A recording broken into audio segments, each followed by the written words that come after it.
Hello पिलामाने आज आम class 6 साहित्य सुधा पुस्तकर एक सुंदर कविता पढ़िबा। तो कवितार ना होछि नीति वचन। चलो प्रथमे आम यार कवि परिचय जानिबा। कवि परिचय यार कवि होउछन्ति रामकृष्ण नंद। रामकृष्ण नंदଙ୍କ जन्म कटक जिला गोविंदपुर अंतर्गत बाईरोई ग्राम रे होइतिला। केउठारे ना बाईरोई ग्राम रे।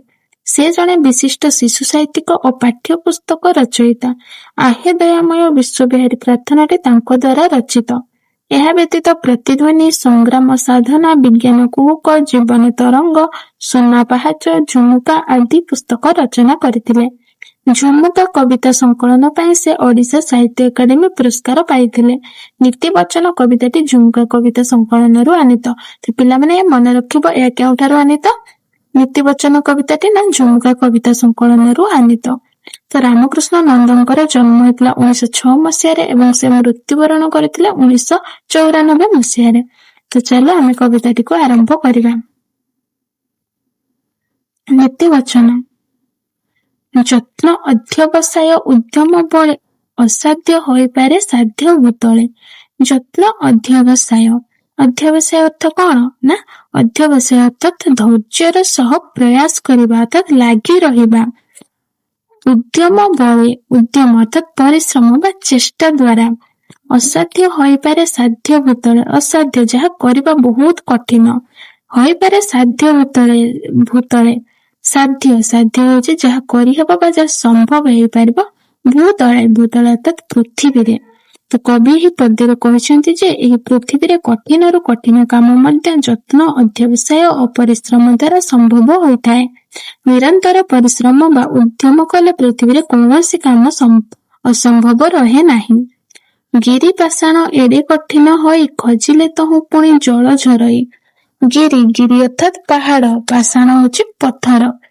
ଏଡେ ଏତେ କଠିନ ହୋଇ ଦୃଢ ବା ଶକ୍ତ ହୋଇ ଖୋଜିଲେ ତହୁଁ ପୁଣି ଜଳ ଝରଇ। ଖୋଜିଲେ ବା ଖୋଳିଲେ ତହୁଁ ପୁଣି ଜଳ ଝରଇ। ତହୁଁ ବା ସେଠାରୁ, ତହୁଁ ଅର୍ଥ ସେଠାରୁ। ତ ପାହାଡର ପଥର ବହୁତ କଠିନ ଓ ଦୃଢ ହୋଇଥାଏ। ତାହାକୁ ଭାଙ୍ଗିବା କିମ୍ବା ଛେଦନ କରିବା ସହଜ ନୁହେଁ। କିନ୍ତୁ ସେହି କଠିନ ପାହାଡକୁ ଯଦି ଭଲ ଭାବରେ ଖୋଳାଯାଏ କିମ୍ବା ଖୋଜାଯାଏ ତେବେ ସେଠାରୁ ମଧ୍ୟ ଜଳ ବାହାରିଥାଏ। ଅର୍ଥାତ୍ ନିରନ୍ତର ପ୍ରୟାସ କଲେ କଠିନ ପରିସ୍ଥିତିରୁ ମଧ୍ୟ ସଫଳତା ମିଳିପାରେ। ଥିଲେ ହେ ମାତୃସ୍ତନ ଅମୃତେ ପୁରୀ, ଜୋକ ପିଅଇ ତହୁଁ ରୁଧିର ଚିରି। ଥିଲେ ହେ ମାତୃସ୍ତନ ଅମୃତ ପୁରୀ, ଜୋକ ପିଅଇ ତହୁଁ ରୁଧିର ଚିରି। ଜୋକ ଜାଣିଛ ପିଲାମାନେ? ଜୋକ ହେଉଛି ଯେ ରକ୍ତ ଶୋଷୁଥିବା ଗୋଟେ ଜୀବ। ରୁଧିର ଅର୍ଥ ରକ୍ତ। ତ ମାଙ୍କ ସ୍ତନ ଅମୃତ ସଦୃଶ ପୁଷ୍ଟିକର କ୍ଷୀରରେ ପରିପୂର୍ଣ୍ଣ ଥାଏ। କିନ୍ତୁ ଜୋକ ମାଙ୍କ ସ୍ତନରୁ ଅମୃତ ସଦୃଶ କ୍ଷୀର ପିଏ ନାହିଁ। ସେ ଚର୍ମରୁ ଚିରି ରକ୍ତ ଶୋଷି ନିଏ। ଏଠାରେ କବି ବୁଝାଇଛନ୍ତି ଯେ ଭଲ ଜିନିଷ ସମସ୍ତଙ୍କ ସାମ୍ନାରେ ଥିଲେ ମଧ୍ୟ ତାହାର ଲାଭ କେବଳ ଭଲ ଚିନ୍ତାଧାରାର ଲୋକମାନେ ନେଇଥାନ୍ତି। ଦୁଷ୍ଟ ସ୍ୱଭାବର ଲୋକ ନିଜ ପ୍ରକୃତି ଅନୁଯାୟୀ କେବଳ ଖରାପ କାମକୁ ହିଁ ବାଛନ୍ତି। ନେକ୍ସଟ ଦେଖିବା। ତେସନେ ମନ୍ଦ ମତି ସର୍ବଦା ଖଳ, ଗୁଣ ନ ଦେଖି ବାଛେ ଦୋଷ କେବଳ। ତେସନେ ଅର୍ଥ କଣ? ତେସନେ ହେଉଛି ସେହିପରି ବା ସେହିଭଳି ଭାବେ। ମନ୍ଦମତି ସର୍ବଦା ଖଳ। ମନ୍ଦମତି ଅର୍ଥାତ୍ ମନ୍ଦ ବୁଦ୍ଧି ବା ଅଳ୍ପ ବୁଦ୍ଧି ଥିବା ଲୋକ ସବୁବେଳେ ଖଳ ଅର୍ଥ କଣ? ଖଳ ହେଉଛି ଦୁଷ୍ଟ ବା ଖରାପ ସ୍ୱଭାବର ବ୍ୟକ୍ତି। ଗୁଣ ନ ଦେଖି ବାଛେ ଦୋଷ କେବଳ। ଗୁଣ ଯାହାକି ଭଲ ଗୁଣ ବା ସଦ୍ଗୁଣ। ଦୋଷ ଅର୍ଥାତ୍ ତ୍ରୁଟି ବା ଅଗୌଣ। ତ ଠିକ ସେହିପରି ଗଣିତ ବୁଦ୍ଧି ଓ ଦୁଷ୍ଟ ସ୍ୱଭାବର ଲୋକ ସବୁବେଳେ ଖରାପ ଚିନ୍ତାଧାରା ରଖିଥାନ୍ତି। ସେମାନେ ଅନ୍ୟମାନଙ୍କର ଭଲ ଗୁଣ ଦେଖନ୍ତି ନାହିଁ, ସେମାନେ କେବଳ ଅନ୍ୟମାନଙ୍କର ଦୋଷ ଖୋଜନ୍ତି। ନେକ୍ସଟ ଦେଖିବା। ସାଧୁ ଜନର ପୁଣ୍ୟ ସଦୁପଦେଶ, ମୂର୍ଖ ନ ବୁଝେ ତାର ମରମ ଲେଶ। ସାଧୁ ଜନର ପୁଣ୍ୟ ସଦୁପଦେଶ। ସାଧୁ ଜନ କହିଲେ କିଏ? ସାଧୁ ଜନ ହଉଛନ୍ତି ସଜ୍ଜନ ବା ଭଲ ଲୋକ। ତାଙ୍କ ପୁଣ୍ୟ ସେଇ କଲ୍ୟାଣକାରୀ ବା ଶୁଭ। ସଦୁପଦେଶ ଅର୍ଥାତ୍ ଭଲ ଉପଦେଶ ବା ନୀତିବାଣୀ। ମୂର୍ଖ ନ ବୁଝେ ତାର ମରମ ଲେଶ। ମୂର୍ଖ ଯିଏକି ଅଜ୍ଞାନ ବ୍ୟକ୍ତି, ବୁଝେ ନାହିଁ କଣ? ନା ତା ମରମ ଲେଶ। ମରମ ଅର୍ଥାତ୍ ପ୍ରକୃତ ଅର୍ଥ ବା ଗଭୀର ଭାବକୁ ବୁଝେ ନାହିଁ। ତ ସାଧୁ ବା ସଜ୍ଜନ ବ୍ୟକ୍ତିମାନେ ସବୁବେଳେ ଭଲ ବା ନୀତିପୂର୍ଣ୍ଣ ଓ କଲ୍ୟାଣକାରୀ ଉପଦେଶ ଦେଇଥାନ୍ତି। ସେମାନଙ୍କର ଉପଦେଶ ମଣିଷକୁ ସଠିକ ପଥରେ ଚାଲିବାକୁ ପ୍ରେରଣା ଦିଏ। କିନ୍ତୁ ମୂର୍ଖ ବ୍ୟକ୍ତି ସେହି ଭଲ ଉପଦେଶର ପ୍ରକୃତ ଅର୍ଥ କିମ୍ବା ମହତ୍ଵ ଟିକେ ମଧ୍ୟ ବୁଝିପାରେ ନାହିଁ।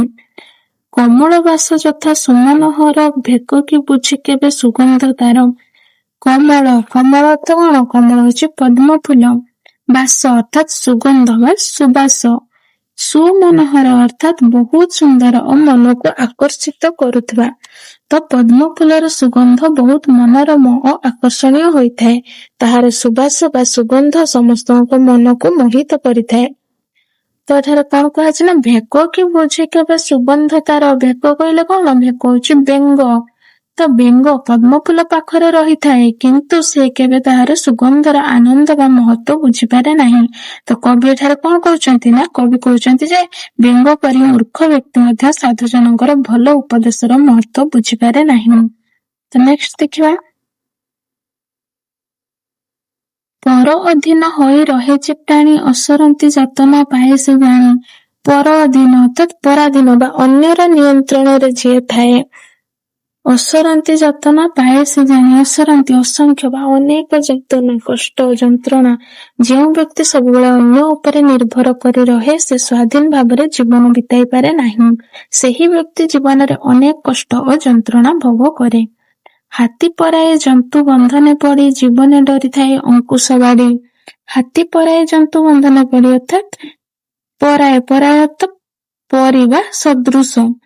ବନ୍ଧନେ ପଡ଼ି ବାନ୍ଧି ରହିବା ଅବସ୍ଥାରେ ଅଙ୍କୁଶବାଡ଼ି ଅର୍ଥ କଣ? ଅଙ୍କୁଶବାଡ଼ି ହେଉଛି ହାତୀକୁ ନିୟନ୍ତ୍ରଣ କରିବାର ଗୋଟେ ଲୁହା ଯନ୍ତ୍ର, ଯୋଉଥିରେ କି ତାକୁ ଆଘାତ ବା ପ୍ରହାର କରାଯାଇଥାଏ। ତ ହାତୀ ପରି ବଳଶାଳୀ ଓ ବିଶାଳ ପଶୁ ମଧ୍ୟ ଯେତେବେଳେ ବନ୍ଧନରେ ପଡେ ସେ ସ୍ୱାଧୀନ ରହିପାରେ ନାହିଁ। ଏତେ ବଳବାନ ହାତୀ ମାହୁନ୍ତର ଛୋଟ ଅଙ୍କୁଶକୁ ଭୟ କରି କଣ ହୁଏ ନା, ସାରା ଜୀବନ ତାହାର ଆଦେଶ ମାନିଥାଏ। ତ ନେକ୍ସଟ ଦେଖିବା, ଦେଶ ଜାଣିଲେ ରାଜା ଲଭଇ ଖ୍ୟାତି ବୀର ସମର ଜିଣି ରଖେ କିରତି। ଦେଶ ଜାଣିଲେ ରାଜା ଲଭଇ ଖ୍ୟାତି। ଖ୍ୟାତି ଅର୍ଥାତ୍ ସୁନାମ ବା ପ୍ରସିଦ୍ଧି। ଲଭଇ ପାଏ ବା ଅର୍ଜନ କରେ। ତ ଜଣେ ରାଜା ଯେତେବେଳେ ନିଜ ଦେଶକୁ ସୁରକ୍ଷା ଦିଅନ୍ତି ଏବଂ ଶତ୍ରୁଙ୍କୁ ହରାଇ ପରାସ୍ତ କରି ଜିତିଥାନ୍ତି ବା ବିଜୟ ଲାଭ କରନ୍ତି, ସେତେବେଳେ ସେ ସମସ୍ତଙ୍କ ପାଖରେ ସୁନାମ ଓ ଖ୍ୟାତି ଲାଭ କରନ୍ତି। ବୀର ସମର ଜିଣି ରଖେ କିରତି। ବୀର ସମର ଅର୍ଥ କଣ? ସମର ହଉଛି ଯୁଦ୍ଧ, କିରତି ହଉଛି କୀର୍ତ୍ତି, ଯାହାର ଅର୍ଥ ହଉଛି ଯଶ ବା ଗୌରବ। ତ ବୀର ଯୋଦ୍ଧା ଯୁଦ୍ଧରେ ବିଜୟୀ ହୋଇ ନିଜର ବୀରତା ଓ ଯଶକୁ ଚିରଦିନ ପାଇଁ ସ୍ଥାପନ କରନ୍ତି। ନିଜ ହୃଦୟ ଯେହୁ ପାରଇ ଜିଣି ସଂସାର ସେହି ବୀର ମୁକୁଟମଣି।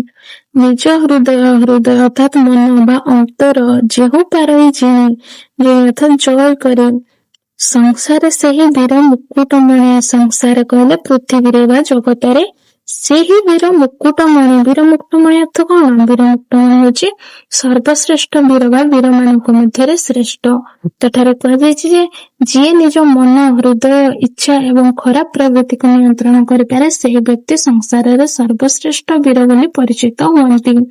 ତ କବି ଏହି ପଦ୍ୟରେ କହିଛନ୍ତି ଯେ ଦେଶ ଜୟ କରିବା ଏବଂ ଯୁଦ୍ଧରେ ବିଜୟ ଲାଭ କରିବା ଗୌରବର କଥା, କିନ୍ତୁ ନିଜ ମନ, କ୍ରୋଧ, ଲୋଭ, ଅହଙ୍କାର ଓ ଖରାପ ପ୍ରବୃତ୍ତିକୁ ଜୟ କରିବା ହିଁ ସବୁଠାରୁ ବଡ଼ ବୀରତ୍ୱ। ସେହି ବ୍ୟକ୍ତି ସଂସାରରେ ପ୍ରକୃତ ବୀର ବୋଲି ସମ୍ମାନ ପାଆନ୍ତି। ନେକ୍ସଟ ଦେଖିବା, ଥିଲେ ହେ ପୁରୀ ରୂପ ରଙ୍ଗ ସୁବାସେ ଚମକ କୁସୁମେ କି ଭ୍ରମର ବସେ। ଥିଲେ ହେ ପୁରୀ ରୂପ ରଙ୍ଗ ସୁବାସେ। ପୁରୀ ଅର୍ଥାତ୍ ପରିପୂର୍ଣ୍ଣ ଭାବେ। ରୂପ ରଙ୍ଗ ସୁବାସେ, ସୁବାସ ଅର୍ଥାତ୍ ସୁଗନ୍ଧ। ଚମ୍ପକ ହଉଛି ଏକ ସୁଗନ୍ଧିତ ଫୁଲ। କୁସୁମ ମାନେ ତ ଜାଣିଛ ପିଲେ, କୁସୁମ ହଉଛି ଫୁଲ, ଫୁଲର ଗୋଟେ ପ୍ରତିଶବ୍ଦ। ଭ୍ରମର ଅର୍ଥାତ୍ ଭଁର ବା ମହୁମାଛି। ଏଠାରେ କୁହାଯାଇଛି ଯେ ଚମ୍ପକ ଫୁଲର ରୂପରେ ସୁନ୍ଦର, ରଙ୍ଗରେ ଆକର୍ଷଣୀୟ ଏବଂ ସୁଗନ୍ଧରେ ମନୋହର ହୋଇଥାଏ। ଏଥିରେ ସବୁ ପ୍ରକାର ସୌନ୍ଦର୍ଯ୍ୟ ଭରି ରହିଛି। କିନ୍ତୁ ଏତେ ସୁନ୍ଦର ଓ ସୁଗନ୍ଧିତ ହୋଇଥିଲେ ମଧ୍ୟ ମହୁମାଛି ଚମ୍ପକ ଫୁଲରେ ବସେ ନାହିଁ, କାରଣ ସେଥିରେ ତା ପାଇଁ ମଧୁ ନଥାଏ। ତ ମୋହକ ଯେଣୁ ତାର ଉତ୍କଟ ଅତି, ଭ୍ରମେ ଭ୍ରମର ଦିନେ ନଯାଏ କତି। ଭ୍ରମେ ଅର୍ଥାତ୍ ଘୁରି ବୁଲେ, କତି କେବେ ବା ଆଦୌ। ତଥାପି ମହୁମାଛି ସେଇ ଫୁଲ ଚାରିପାଖରେ ଘୂରିଲେ ମଧ୍ୟ ବସେ ନାହିଁ। ତ କବି ଏଠାରେ କହିଛନ୍ତି ଯେ କେବଳ ବାହ୍ୟ ସୌନ୍ଦର୍ଯ୍ୟ, ରଙ୍ଗ ଓ ସୁଗନ୍ଧ ଥିଲେ ହେବ ନାହିଁ, ପ୍ରକୃତ ମୂଲ୍ୟ ଭିତରର ଗୁଣରେ ରହିଥାଏ। ଯେପରି ମହୁମାଛି ଚମ୍ପା ଫୁଲର ସୌନ୍ଦର୍ଯ୍ୟରେ ଆକର୍ଷିତ ନ ହୋଇ ମଧୁ ଥିବା ଫୁଲକୁ ବାଛେ, ସେହିପରି ଆମେ ମଧ୍ୟ ବାହ୍ୟ ରୂପକୁ ନୁହେଁ, ବ୍ୟକ୍ତିର ଭଲ ଗୁଣ ଓ ଚରିତ୍ରକୁ ଅଧିକ ଗୁରୁତ୍ୱ ଦେବା ଉଚିତ। ଗୋଟିଏ ଗୁଣ ମଧ୍ୟ ଗୋଟିଏ ଦୋଷ, ସୁଧା କଳସେ ବିଷ ବିନ୍ଦୁ ସଦୃଶ। ଗୋଟିଏ ଅର୍ଥାତ୍ ଅସଂଖ୍ୟ ବା ବହୁତ ଗୁଣ, ଗୁଣ ଅର୍ଥ ଭଲ ସ୍ୱଭାବ ବା ସଦ୍ଗୁଣ। ଗୋଟିଏ ଦୋଷ ଅର୍ଥାତ୍ ତ୍ରୁଟି। ତ ଜଣେ ବ୍ୟକ୍ତିଙ୍କର ଲକ୍ଷ ଲକ୍ଷ ଭଲ ଗୁଣ ଥିଲେ ମଧ୍ୟ ଯଦି ତାଙ୍କ ପାଖରେ ଗୋଟିଏ ଖରାପ ଗୁଣ ବା ଦୋଷ ଥାଏ, ତେବେ ସେହି ଦୋଷଟି ସମସ୍ତଙ୍କ ଆଖିରେ ପ୍ରଥମେ ପଡିଥାଏ। ସୁଧା କଳସେ ବିଷ ବିନ୍ଦୁ ସଦୃଶ। ସୁଧା ଅର୍ଥାତ୍ ଅମୃତ, ଅମୃତ କଳସରେ ବିଷ ବିନ୍ଦୁ ସଦୃଶ। ତ ଯେପରି ଅମୃତ ଭରା ଏକ କଳସରେ ଯଦି ଗୋଟିଏ ବିନ୍ଦୁ ବିଷ ପଡିଯାଏ, ତେବେ ଅମୃତ ନଷ୍ଟ ହୋଇଯାଏ। ସେହିପରି ଅନେକ ଭଲ ଗୁଣ ମଧ୍ୟରେ ଯଦି ଗୋଟିଏ ଦୋଷ ମଣିଷକୁ ସୁନାମ କ୍ଷତି ପହଞ୍ଚାଇ ପାରେ। ତ ଏହି କବିତା ଆମକୁ ପରିଶ୍ରମୀ, ସଦ୍ଗୁଣୀ, ସ୍ୱାଧୀନ, ଆତ୍ମସଂଯମୀ ଓ ଚରିତ୍ରବାନ ହେବାକୁ ଶିକ୍ଷା ଦିଏ। ଜୀବନରେ ସଫଳତା ପାଇବା ପାଇଁ ଭଲ ଗୁଣ ଗ୍ରହଣ କରିବା ଏବଂ ଦୋଷକୁ ତ୍ୟାଗ କରିବା ଆବଶ୍ୟକ। ତ ପିଲାମାନେ, ଆଶା କରୁଛି ଭିଡ଼ିଓଟି ତମମାନଙ୍କୁ ଭଲ ଲାଗିଥିବ। ଭିଡ଼ିଓଟି ଭଲ ଲାଗିଥିଲେ ନିହାତି ଭାବରେ ଲାଇକ୍, ସେୟାର ଏବଂ ସବସ୍କ୍ରାଇବ କରନ୍ତୁ। ଧନ୍ୟବାଦ।